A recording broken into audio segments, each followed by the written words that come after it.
Morning everybody, it's Becca at Sewed On Twisted. Thank you for coming back to my channel to have a little nose at what am I going to show you today.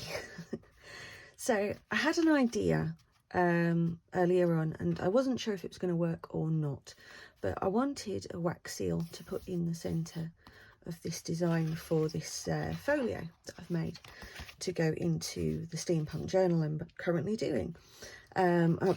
This is not a tutorial for the folio, but if you want one, let me know, guys. I'm happy to make a tutorial about making the folio, but this is about the wax seals. So I don't know if you can see, but I've embedded a cog into it. Or is that a gear? No, it's a gear. I don't I can never remember the difference. I'm not an engineer. But anyway, I managed to get that in there and I'm so happy about it. So then I thought, well, if I can do it with that, what about buttons?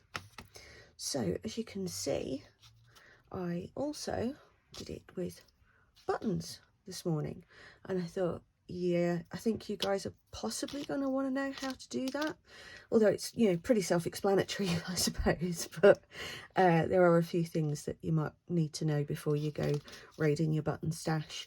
So stick with me, guys, and I will show you how to do it.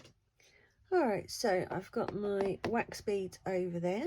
I have a flat-ended wax seal stamp. I don't know if you can use ones with patterns in it, if it will work. I haven't tried it. I have that one.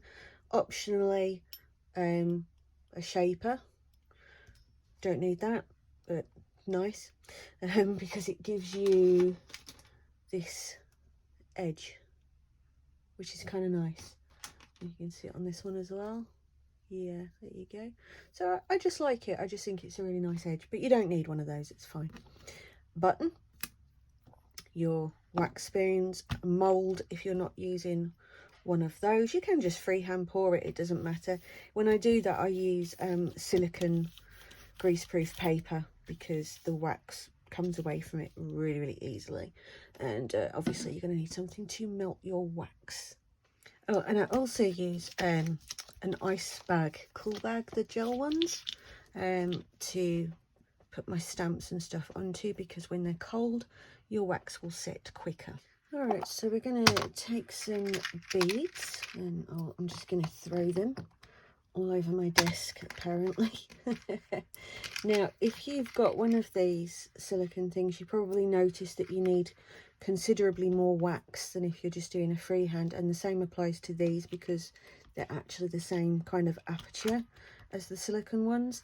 So I do tend to have to use quite a few to get it, but also because of the buttons, you need as flat a button as you can find, you know, that sort of complements the color scheme you're using.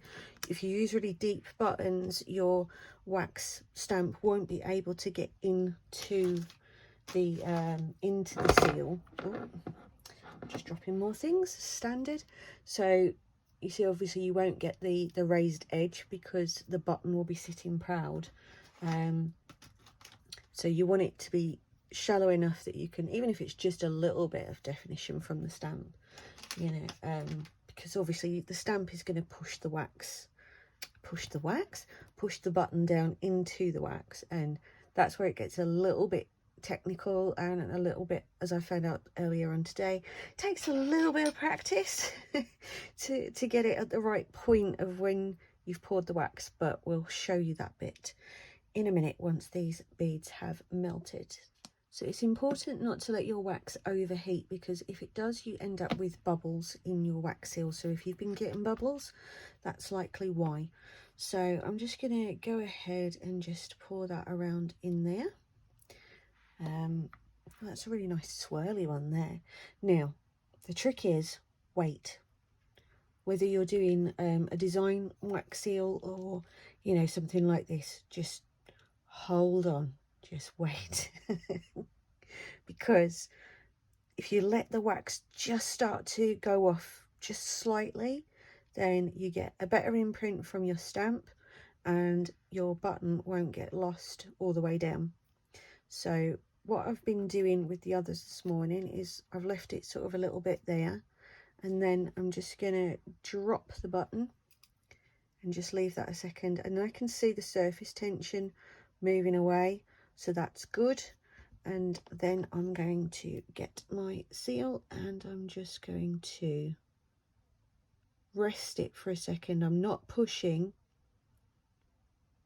until I know it's come up around the edges, then I'll give it just a little push. And now I'm just going to leave that for a second. With it being cooled on here, it does make it much easier and quicker to be able to remove your stamp. You don't have to wait for ages. So the wax itself is probably slightly still warm, but let me see if I can show you guys. It's beautiful texture on that one. It's really nice and marbled.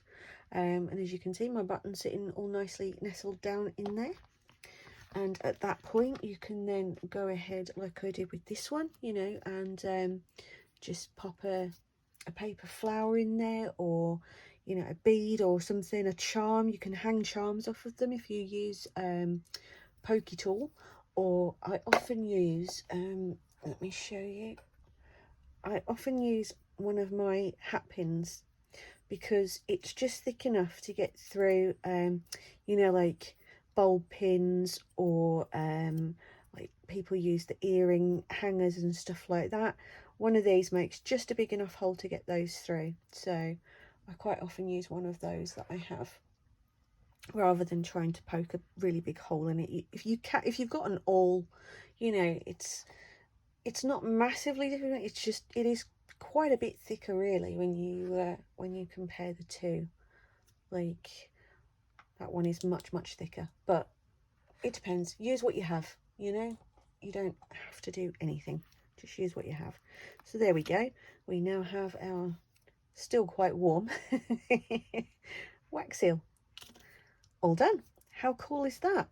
And I also thought, while I was doing these, I remembered that somebody asked me recently how I made some marbled wax seals not recently, a while back, but somebody came across a video that I did in one of my craft groups, where I was just showing them, you know, that I'd made these, and somebody asked me a couple of days ago if I'd show how I did it. So I thought, well, while I've already got the wax seals out, I will indeed show you. So what I'm going to do is I'm going to pick some complementary but different colours.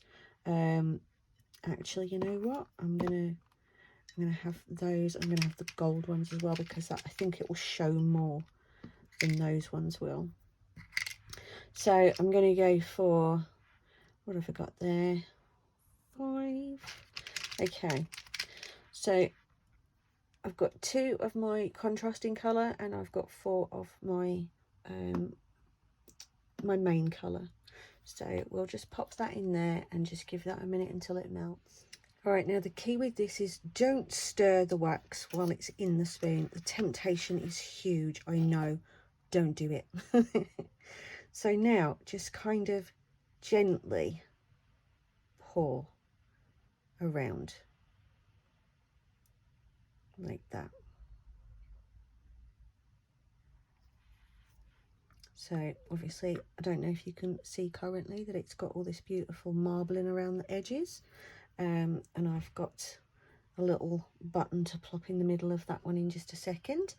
I'm just going to do like I said earlier on, just let it go off slightly. I did leave it a little bit too long. I do have some bubbles, but I'm hoping that once the stamp goes in, it will get rid of them.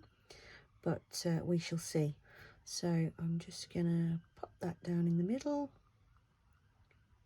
That's doing very well there. So now, again, I'm just letting it rest, not pushing. Just making sure it's all nice around the edges and stuff as much as you can. And then just a little push and leave it. Okay, so we now have, as you can see, those really gorgeous edges. Let me see if I can just show you. So you've got all that really beautiful marbling around the edge that you can see here. I did use a design Stampo for that one that the button kind of sits in the middle of. So it really is that simple, and I just think it makes a really unusual design. It's not something I've personally seen done before, which is why I thought I'd give it a go. But if you've seen someone else do the same thing, tell me, and then I can say, oh, I didn't come up with that. But yeah, I think they're looking kind of cute, really. So that will be the end of that one. Just going to blow that candle out. And then here we go. So we have a little range there now of different button wax seals. And I really hope that you guys have enjoyed this, and obviously, as always, I hope that you've learned a little something new, or just, you know, different take on something you already knew. Let me know in the comments if you are planning to use it yourself, you know, or if there's a particular other tutorial that you'd like to see me do. I always am happy to take requests for tutorials. About 80% of the tutorials I do are because someone's requested them, so it's really not a problem. Happy to do it. If you don't already subscribe, consider it. I've got a lot of tutorials aimed at beginners, and I'd love it if you were to stick around. Obviously, makes my day, makes me very happy, and the numbers have been going up really rapidly in the last few days because of one particular video I did, and I'm absolutely over the moon. So that's wonderful, and I will be doing a giveaway soon for my subscribers. So yeah, leave me a comment, put a thumbs up on it. Thumbs up are so important right now for us creators, so if you wouldn't mind, we'd really appreciate it.